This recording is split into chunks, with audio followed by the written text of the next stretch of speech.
विद्युत चुंबकीय तरंग याद करने का ट्रिक पढ़ना है कि विद्युत चुंबकीय तरंग हम कैसे याद करेंगे। ये क्लास 12 के बोर्ड एग्जाम के लिए बहुत इंपॉर्टेंट है, जो जरूर एक या दो क्वेश्चन पूछा जाता है। लेकिन और भी अगर आप कॉम्पिटिटिव एग्जाम देते हैं, चाहे नीट हो या जेई हो या सीजीएल हो, रेलवे हो, बैंकिंग हो, एसएससी हो, सीटेट हो, किसी भी चीज का अगर आप एग्जाम देते हैं तो आपसे विद्युत चुंबकीय तरंग जो आज हम पढ़ाएंगे उससे जरूर क्वेश्चन पूछा जाता है। किसी भी फिजिक्स के एग्जाम में, किसी भी फिजिक्स के कॉम्पिटिटिव एग्जाम में अगर थोड़ा सा भी फिजिक्स आता है तो इसमें ये जरूर पूछा जाता है। ठीक, हम कैसे याद करेंगे अब हम स्टार्ट करते हैं। हमारे पास ये ट्रिक है, आप लोग जरूर इसमें हंसेंगे लेकिन याद तो करना ही पड़ेगा भाई। क्या ट्रिक है? राम जी आ रहे हैं, उन्हें देखने के लिए परियों की अतिरिक्त लाइन लगी है। क्या है भाई? राम जी आ रहे हैं, उन्हें देखने के लिए परियों की अतिरिक्त लाइन लगी है।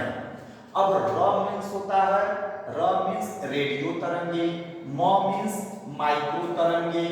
आ रहे हैं, आ रहे हैं, आ रहे हैं मीन्स औरत तरंगे। दृश्य मतलब देखना, देखने के लिए, देखने से दृश्य प्रकाश। परियों, परियों से पराबैंगनी विकिरण। अतिरिक्त, अतिरिक्त का मतलब एक्स्ट्रा, एक्स्ट्रा मीन्स एक्सरे। लगी, लगी का मतलब गामा किरण। तो इस तरीके से ये ट्रिक है। अगर आप इनका आवृत्ति याद करना चाहते हैं, इनका आवृत्ति क्या होगा, तो आपको ऐसे याद करना है, पहले 8 फिर 10। ये क्रम आपको अगर इस तरीके से ट्रिक से क्रम याद कर लेते हैं तो आवृत्ति याद करने का तरीका लगभग है 8, 8 में 2 जोड़ दिए 10, 10 में 2 जोड़ेंगे 12, तो 12 नहीं पढ़ना है बल्कि आपको 13 ही पढ़ना है। क्या पढ़ना है? 13 ही, 12 ही नहीं पढ़ना है, 13 ही पढ़ना है। तो 13, तो यहाँ 12 समझेंगे हम। फिर 12 के बाद 14, 14 दू 16, 16 दू 18, 18 दू 20।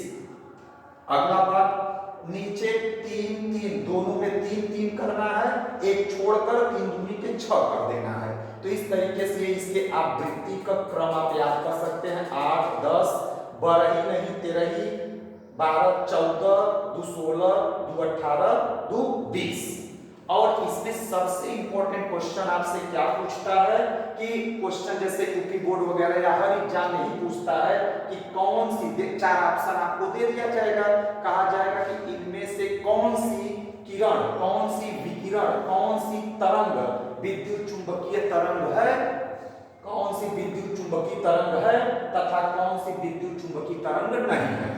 तो इस सातों में से, इस सातों महासागर में से, ये सातों महासागर में से आपको मैच कर गया तो विद्युत चुंबकीय तरंग है। अगर इस सातों महासागर में से मैच नहीं करेगा तो विद्युत चुंबकीय तरंग नहीं है। जैसे मैं एक क्वेश्चन पूछता हूं, क्वेश्चन आपको दिया जाएगा, निम्न में कौन सी विद्युत चुंबकीय तरंग नहीं है। पहला ऑप्शन आपको दे दिया रेडियो तरंग, दूसरा ऑप्शन दे दिया माइक्रो तरंग, तीसरा ऑप्शन दे दिया गामा किरण, चौथा ऑप्शन दे दिया अल्फा किरण। तो भैया कौन सा इसमें नहीं मिल रहा है? तो इस सातों में से अल्फा किरण नहीं मैच कर रहा है, तो इसका मतलब हम आंसर लिख लेंगे कि अल्फा किरण विद्युत चुंबकीय तरंग नहीं है। जैसे और क्वेश्चंस क्या पूछता है, आप लोग बुक में क्लास 12 के बुक में अगर आप देखेंगे, क्वेश्चन बैंक में देखेंगे तो बहुत सारे क्वेश्चन इस टाइप का पूछा गया है। जैसे एक और क्वेश्चन हम आपसे प्रैक्टिस के लिए पूछते हैं कि निम्न में से विद्युत चुंबकीय तरंगे हैं। पहला ऑप्शन हम दे दिए रेडियो तरंगे, तो मैच कर गया। दूसरा ऑप्शन दे दिए माइक्रो तरंगे, तो मैच कर गया। तीसरा ऑप्शन दे दिए औरत तरंगे, तो मैच कर गया। चौथा ऑप्शन दे दिए कि इनमें से सभी, तो आंसर कौन सा सही है वाला? इनमें से सभी। तो ये वाला काम आपका हो गया। एक सबसे और इंपॉर्टेंट क्वेश्चन आपसे आता है कि निम्न में से किसकी आवृत्ति अधिकतम है तथा किसकी आवृत्ति न्यूनतम है। तो बेटा ये जो क्रम है बालक, ये जो क्रम है ये आवृत्ति का बढ़ता हुआ क्रम है। देखो 10 से बढ़कर 12, 13, 14, 16, 18, 20। तो ये क्रम से अगर सीरियल नंबर से आप याद कर लेते हैं तो ये आवृत्ति का बढ़ता हुआ क्रम है। तो इस प्रकार से अगर आपसे पूछा जाए कि किस किरण का कौन सी किरण की आवृत्ति सबसे ज्यादा होती है, तो उसका आंसर है गामा किरण। आवृत्ति किसकी ज्यादा होती है, गामा किरण। सबसे कम आवृत्ति किसकी होती है, तो पहले वाले में क्या आ जाएगा, रेडियो तरंगे। किसका आ जाएगा भाई, रेडियो तरंगे। अगर एक बार यूपी बोर्ड में पूछा है कि रेडियो तरंग न देकर बाकी अगर आपसे पूछ, अगर ये रेडियो तरंग ऑप्शन में नहीं है, तब सबसे कम आवृत्ति किसका होगा, माइक्रो तरंग का। अगर माइक्रो तरंग न दिया जाए तब सबसे कम आवृत्ति किसका होगा, औरत तरंगी। ठीक इस तरीके से ये आवृत्ति का कौन सा क्रम है, बढ़ता हुआ क्रम है। सबसे ज्यादा गामा का होगा, सबसे कम रेडियो का, रेडियो के बाद सबसे कम माइक्रो का। ये आवृत्ति का बढ़ता हुआ क्रम अगर हम याद कर लेते हैं तो तीसरे नंबर की जब हम पॉइंट ये याद करेंगे, तो अगर आवृत्ति बढ़ रहा है तो इसका अर्थ है तरंग दैर्घ्य घट रहा है।